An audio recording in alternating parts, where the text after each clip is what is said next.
Taong 2022 nang ma-impound ang SUV ng isang driver dahil driving with a temporary plate number at driving without a license pa. Pero hindi niya agad nabawi ang SUV dahil nagpunta muna siya sa Dubai. Pagbalik niya ng Pinas, nakasabay niya sa kalsada ang isang SUV, nakamukha ng sasakyan niya, pati conduction sticker pa. Ano to? Ang kanyang SUV? May bago na palang may-ari. Nitong October 7, dumulog sa resibo si Mark para ilapit ang kanyang reklamo. Sir, very briefly, pakikwento, ano ba nangyari doon sa sasakyan mo? Nung last year, 2022, from the province, niluwas namin yung sasakyan habang binabaybay namin yung C5. Paglampas namin ng Eastwood, may HPG pala doon. Nung time na yun, wala pang mga original plates eh. Ang gamit namin temporary plates. Chinek na HPG, yung rehistro pala ng sasakyan, hindi na renew. Nahuli. Ang sabi ng HPG, pwedeng makuha, dadalhin lang kapag nakuha na namin yung original plate. Nang mapasa kamay daw ni Mark ang plaka at karampatang mga dokumento na hinihingi ng PNP, Highway Patrol Group o HPG, para mabawi niya ang kanyang sasakyan, dito na raw nagsimula ang problema. Nung pagbalik namin ng HPG sa Krame, sabi, possible makuha pero wala daw service from Krame to Laguna. So sabi, balik next week. Nung after nung week na yon, nag-flight na ako pa abroad.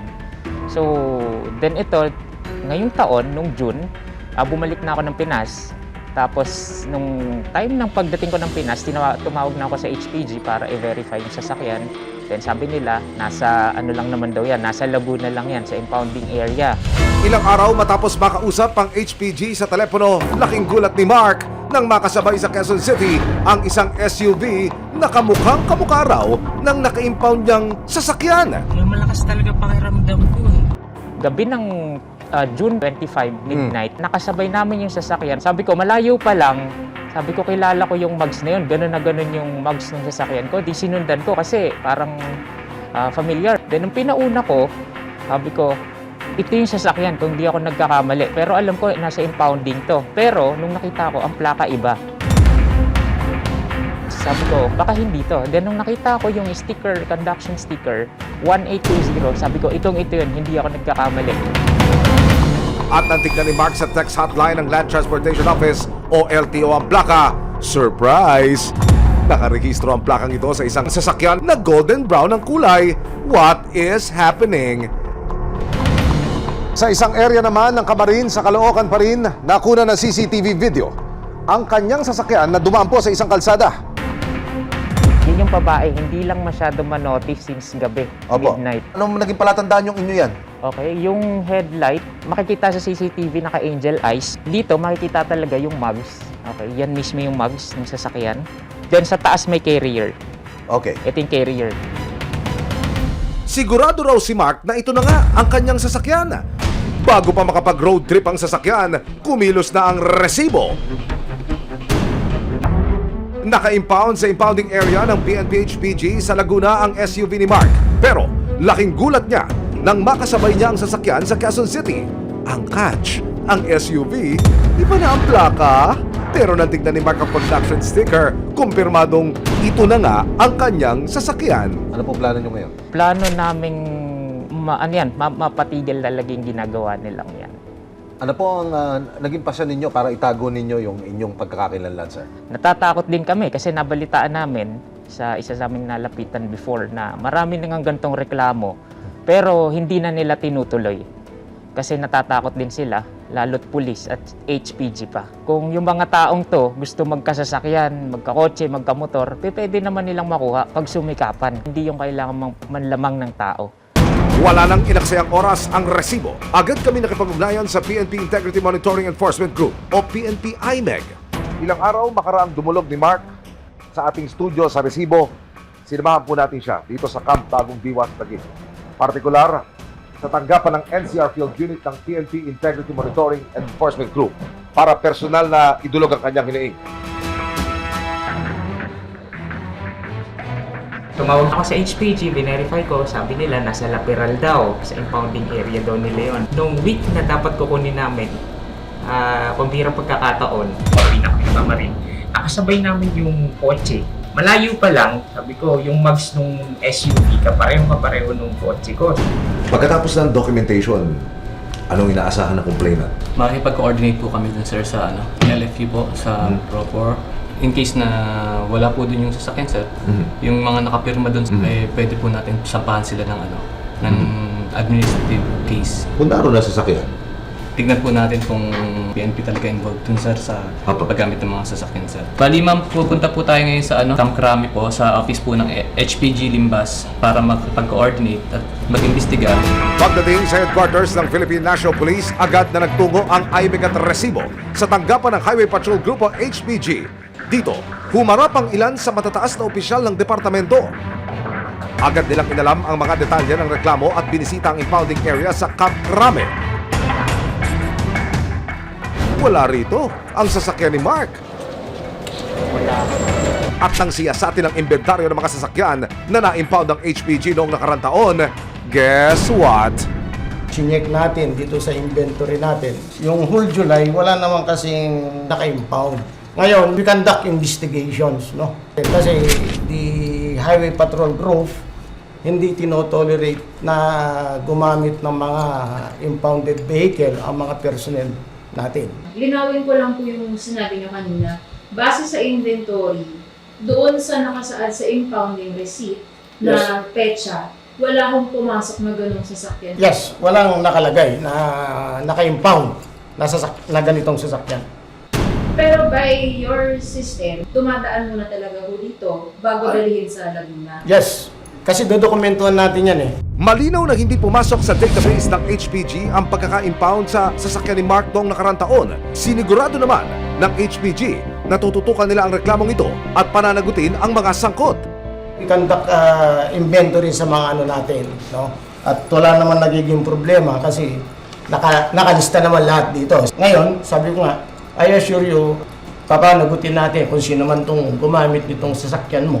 Kasama ang ilang intel ng HPG at IMEG. Nagtungo ang resibo sa Laperal impounding area ng PNP sa San Pedro, Laguna nang magkaalaman na kung nandito ba o wala ang sasakyan ni Mark. Pagdating sa lote, makikita ang daang-daang impounded na sasakyan. Ang iba tila na bulok na at tinubuan na ng mga halaman.